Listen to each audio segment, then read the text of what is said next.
Sejam todos bem-vindos a mais uma aula aqui no canal Biolodúvidas, o seu canal de biologia que você encontra só tudo da biologia. Biologia para o ensino fundamental, biologia para o ensino médio, biologia para as pré-vestibulares e biologia para superior. Velho, que canal foda! Sem contar que também aqui tem notícias ligadas aí à tecnologia, à ciência, à saúde e também tem biodesabafos, onde eu falo de uma temática que não tem tanta relação com biologia. Velho, se inscreve no meu canal que vale muito a pena. Se você já é da casa, se inscreve de novo não, né? Mas curte aí, por favor. Curta esse vídeo e no final dessa aula deixa o seu comentário. Agradeço também a pessoas que assistem minhas aulas, mesmo não fazendo prova, não se preparando para nada, assistem minhas aulas porque gostam de biologia. Galera, bicho, na moral, velho, muito obrigado mesmo aí para essas pessoas que assistem essas aulas sem ter um objetivo, beleza? Então, muito obrigado mesmo. Bom, essas aulas aí estão dentro do Biolodúvidas pré-vestibular e na aula de hoje eu vou estar falando do famosíssimo sistema endócrino. Sistema endócrino, que é um sistema de produção de hormônios. Os vestibulares, na maioria das vezes, só cobram a função dos hormônios. Antes de tudo, é bom eu enfatizar uma coisa. Essa aula não é uma aula para o ensino superior e também não é uma aula para o ensino médio. É uma aula pré-vestibular, onde eu vou estar te informando os principais tópicos desse sistema que caem em provas de vestibular. Diga-se de passagem que o que mais cai em vestibular é a função dos hormônios, tá ligado? A função dos hormônios é o que mais cai. E é sobre as funções dos hormônios que eu vou tratar essa aula. Mas antes da gente passar para a função dos hormônios, eu preciso que você anote o que são hormônios. Hormônios, na maioria das vezes, são proteínas. Mas também tem hormônios que são lipídios, à base de lipídios. A função do hormônio em si é praticamente uma só. É ativar as células a produzirem proteínas. Basicamente, essa é a função do hormônio. São mensageiros químicos que promovem a produção de proteínas em algum órgão, em alguma célula específica. E essa proteína é quem vai desencadear lá a ação naquele órgão-alvo. Beleza? Existem hormônios que são hormônios tróficos, que são hormônios que ativam outras glândulas, porque na realidade os hormônios são produzidos por glândulas endócrinas. Por isso que o sistema é sistema endócrino. Eu não vou aqui falar da glândula endócrina em si, porque eu já falei na aula de tecido epitelial. Falei de glândula endócrina e glândula exócrina. Você só tem que saber uma coisa para essa aula, que os hormônios são produzidos pelas glândulas endócrinas. Eu não quero aqui falar da natureza, da anatomia da glândula endócrina, não, porque senão você vai ficar confuso. Quer saber o que é uma glândula endócrina? Assista a minha aula sobre tecido epitelial. Aqui eu quero que você saiba a função dos hormônios, que é o que é mais cobrado em prova de vestibular. Então eu tenho a glândula endócrina e tenho os hormônios que ela produz. Então você vai pegar a sua caneta e o seu caderno, porque meu filho, é impossível você aprender hormônios sem você fazer a anotação. Tem que fazer, velho. Tem que fazer. Então pega o papel para você poder colocar o nome do hormônio, ou melhor, o nome da glândula e o nome do hormônio, beleza?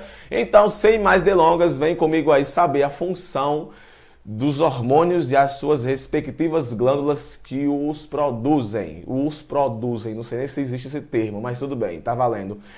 Puxa a vinheta, Charles Darwin.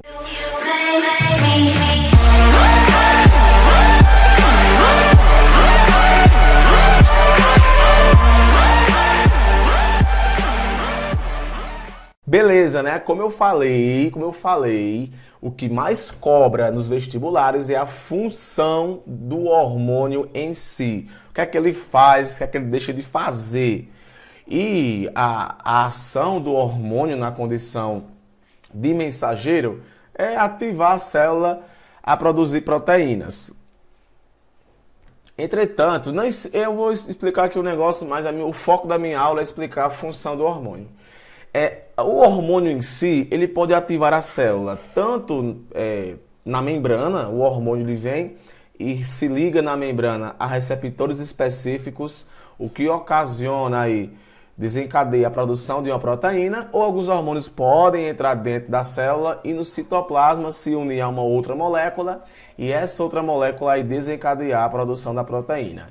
Mas como um todo, os hormônios eles atuam na questão da estimulação da produção de proteínas. Então eu tenho uma glândula endócrina, que no caso são glândulas que produzem hormônio, e eu tenho seus respectivos hormônios. Então, primeira glândula, detalhe, se você não anotar, vai ser muito difícil você aprender essas funções. O ideal é que você esteja comigo aí colocando a glândula e colocando os hormônios e anotando a função deles. Então eu tenho a primeira glândula que é a hipófise, que também é chamada de pituitária. É uma pequena glândula com cerca de 1 centímetro de diâmetro. E detalhe, a hipófise tem duas partes. Tem a hipófise anterior e tem a hipófise posterior. Os hormônios que são secretados pela hipófise posterior não foram produzidos nessa glândula. Foram produzidas pelo hipotálamo e do hipotálamo esses hormônios foram armazenados na hipófise posterior. Então perceba bem, a hipófise é uma glândula, mas nem todo hormônio que é secretado por ela foi produzido por essa glândula. Eu vou dizer quais são os hormônios que foram feitos pelo hipotálamo e armazenados pela hipófise posterior. Vou começar falando das glândulas do lado anterior, também chamado de adenohipófise. Eu tenho o TSH, que é o hormônio tireoide trópico. Trópico por quê? Porque ele estimula o funcionamento de outra glândula. O TSH, ele estimula a glândula tireoide a ela produzir o seu hormônio. ACTH, hormônio adrenocorticotrópico, também tem trópico no meio. Então esse hormônio aí, ele promove a produção, a ativação da glândula suprarrenal, a ela produzir os seus hormônios, semelhante ao que o TSH faz com a tireoide. Então estimula a produção de hormônios do córtex da suprarrenal. Eu tenho o LH, que é o hormônio da ovulação, muito conhecido quando a gente vai estudar o ciclo menstrual feminino, hormônio luteinizante. Na mulher estimula a ovulação e o desenvolvimento do corpo lúteo. Corpo lúteo é o ovócito da mulher em um estágio um pouco mais avançado. No homem estimula a produção de testosterona. Eu tenho o GH, que é o hormônio do crescimento, que promove o alongamento dos ossos. E o seu nome, algumas vezes você pode encontrar essa nomenclatura. Somatotrofina, o nome desse hormônio GH, que é o hormônio do crescimento. Eu tenho a prolactina, que estimula a produção do leite lá pelas glândulas mamárias, então também é um hormônio trópico, porque estimula a produção de um hormônio em outra glândula. E eu tenho o FSH, que promove a maturação de ovócitos secundários lá no ovário da mulher. Então a mulher ela produz FSH para poder produzir, amadurecer. Eles já estão produzidos. O FSH só vai contribuir no processo de amadurecimento. No caso, ocorre o amadurecimento, logo após alguns dias pode acontecer a ovulação. A ovulação quem vai fazer é o LH. Então eu tenho aqui o FSH e o LH, eles trabalham juntos no mesmo processo, que é o processo de relações que envolvem a questão de reprodução humana. O FSH regula o desenvolvimento, o crescimento, a maturação dos processos reprodutivos e a secreção de esteroides sexuais. Existem 4 hormônios envolvidos no ciclo menstrual da mulher, que é o LH e o FSH, que são aqui da hipófise, e 2 ovarianos, que é a progesterona e o estrogênio, que eu vou falar deles aqui hoje ainda. Então, LH e FSH são de fundamental importância para o ciclo reprodutivo feminino. Com relação à parte lá posterior, que são hormônios que vêm do hipotálamo, eu também chamo isso de neurohipófise, porque o hipotálamo já é uma estrutura do sistema nervoso. Eu vou ter aí o ADH, hormônio antidiurético, e vou ter a ocitocina. Eu vou logo destacar aqui a ocitocina. Ela atua na questão da contração do útero no momento do parto. Agora olhe para mim. Pare o que você está fazendo. Saia do celular e olhe para mim. Meu filho, olhe para mim. De todos os hormônios que você está vendo aqui comigo, o que mais cai, 90% dos casos, é o hormônio ADH. Atenção para o ADH. O ADH é um hormônio que promove a reabsorção de água nos rins. Não sei se você já assistiu alguma aula sobre sistema excretor. Você vai assistir aqui comigo, mas eu vou adiantar aqui. Os rins, eles fazem a função de filtração do sangue, reabsorção do que foi filtrado e formação da urina. Os néfrons que formam os rins, eles têm a função dos rins vem dos néfrons, que é a função de filtração, de reabsorção e de secreção. Essa reabsorção que eu estou falando que acontece nos rins se dá por conta da ação do ADH. O ADH, ele reabsorve água. Se isso não acontecesse, você perderia muita água e você ficaria desidratado. Então, em algumas situações, o ADH ele é produzido em grandes quantidades para garantir que muita água vai ser reabsorvida. Se muita água é reabsorvida, então pouca urina vai ser formada. Então, por exemplo, aqui no meu quarto tá quente pra caralho. Se eu ligar o ventilador, prejudica o som do microfone. Então, o que que acontece? Nesse exato minuto, meu corpo está produzindo muito ADH para garantir que eu não vá perder tanta água pelo meu corpo, porque já está saindo a água aqui na forma de vapor, tá ligado? Eu estou suando, estou transpirando. Mas para meu corpo ele não perder mais água ainda pela urina, o ADH é produzido para acontecer a reabsorção. Se eu estou bebendo uma bebida alcoólica, pode acontecer o oposto. O ADH, no lugar de ser produzido em grande quantidade, ele para de ser produzido. Então a bebida alcoólica, ela aumenta a minha diurese. Não só a bebida alcoólica, mas vários medicamentos aumentam a diurese. Então eu vou urinar mais. Quando você está urinando muito, sem parar, provavelmente deva ser alguma coisa que compete ao hormônio ADH. Se o hormônio ADH está comprometido, você pode urinar demais e inclusive ter diabetes insípidos, que dá quando você urina tanto, que chega a perder muita glicose pela urina e você também fica desidratado, porque afinal, grande parte da urina é água. Então grava, brother. ADH adora cair em prova. Próxima glândula é a tireoide, que é uma glândula que fica aqui no pescoço. É uma glândula que tem um peso aproximadamente de 15 a 25 gramas.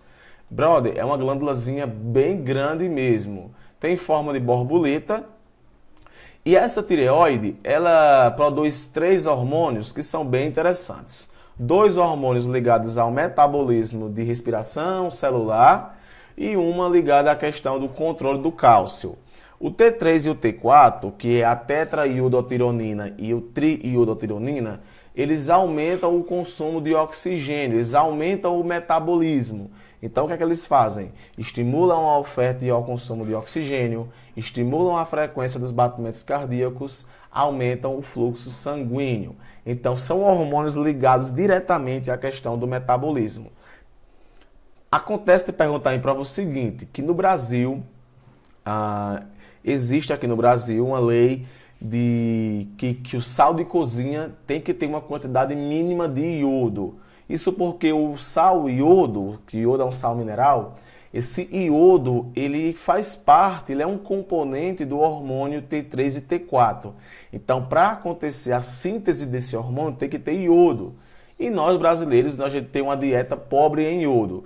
Caso eu tenha uma dieta pobre em iodo, caso eu tenha uma dieta rica em iodo, pode também comprometer a funcionalidade dessa glândula. E eu vou ter aí o que eu chamo de hipertiroidismo ou hipotiroidismo, que se dão graças aí a problemas dessa glândula. No caso, quando eu tenho uma alimentação pobre em iodo, muito pobre, a minha glândula começa a aumentar de tamanho, na tentativa de que, se aumentar de tamanho, pode ser que produza mais hormônio. Então você fica aí com aquele hipertiroidismo, ela tá grandona, beleza? Então, Essa é a função do T3 e do T4. A calcitonina ela é importante porque diminui as concentrações de cálcio na corrente sanguínea. Então imagine, o cálcio, que é um componente importante de várias estruturas do meu corpo, também não pode estar em uma quantidade elevada no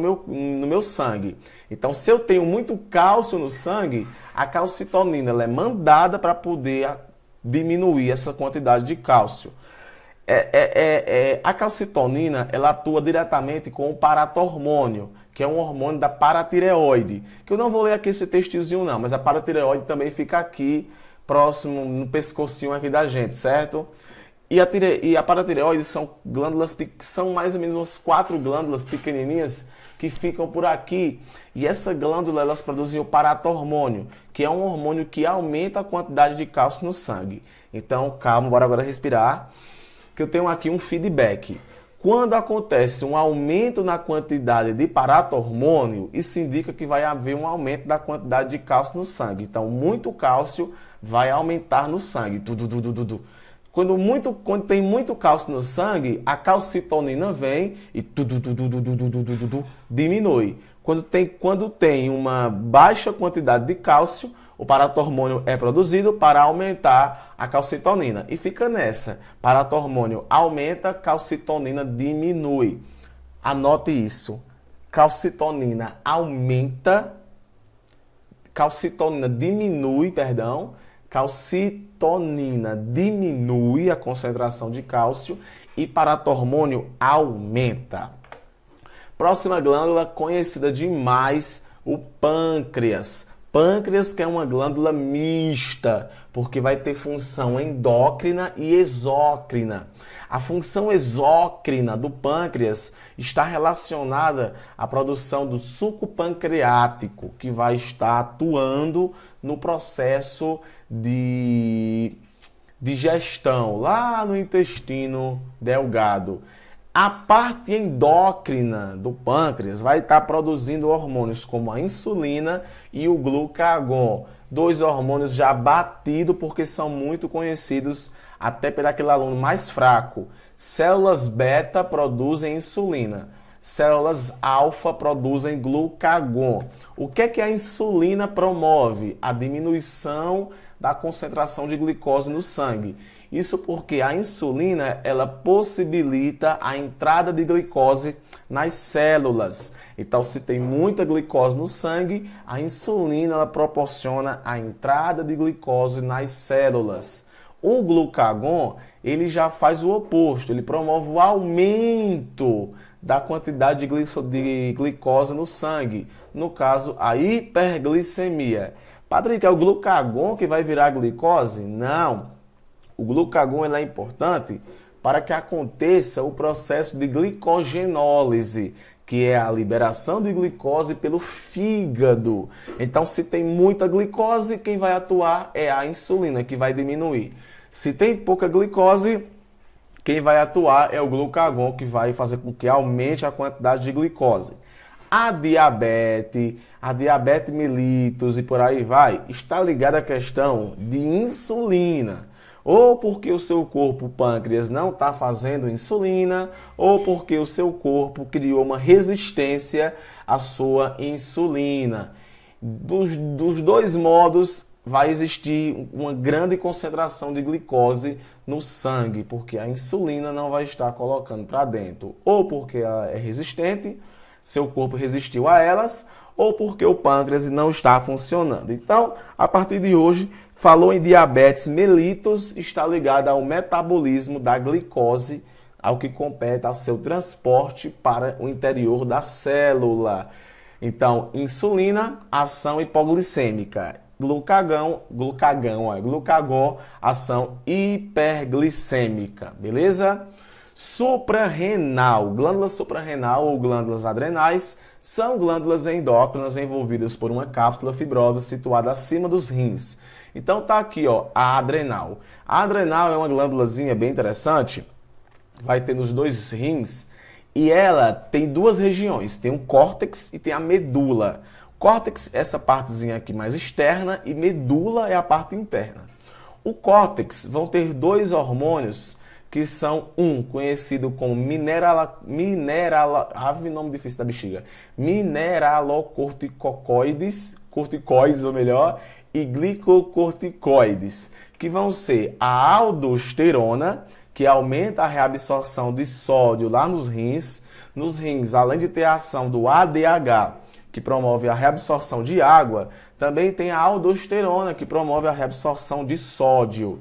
E o glicocorticoide, que vai ser o cortisol, que está ligado ao processo de estimulação da glicogenólise, que é a quebra do glicogênio hepático, e a gliconeogênese, que é o processo de produção de uma molécula de glicose a partir de um aminoácido. Então eu vou ter a aldosterona e o cortisol, dois hormônios do córtex da suprarrenal. E vou ter o da medula, que é a adrenalina e a noradrenalina, que também são hormônios que promovem aí o aumento do metabolismo, digamos assim.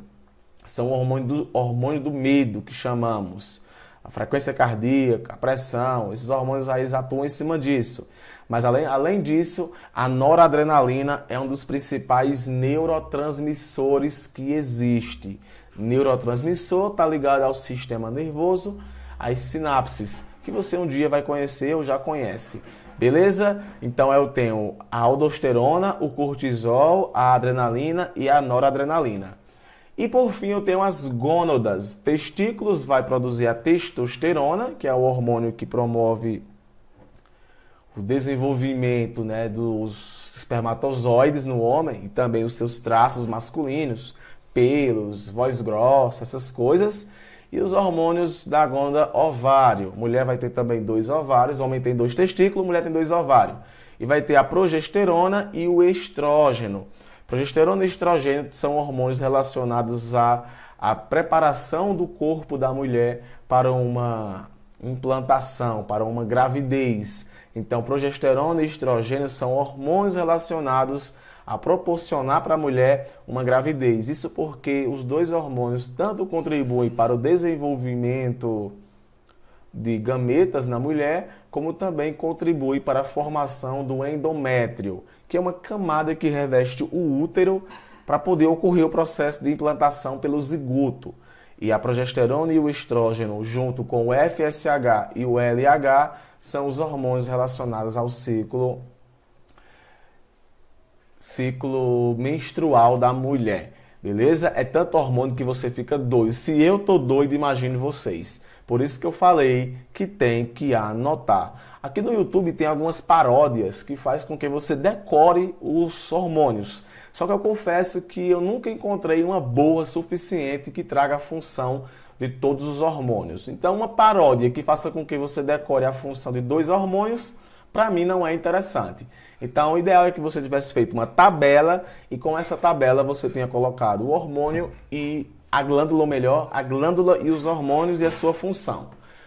Ok, galera, é isso que eu queria conversar com vocês. Espero que tenha gostado. Quem ficou até aqui, deixa o seu like para poder ajudar o canal a crescer cada vez mais. Muito obrigado, gratidão por tudo. Fico por aqui e valeu!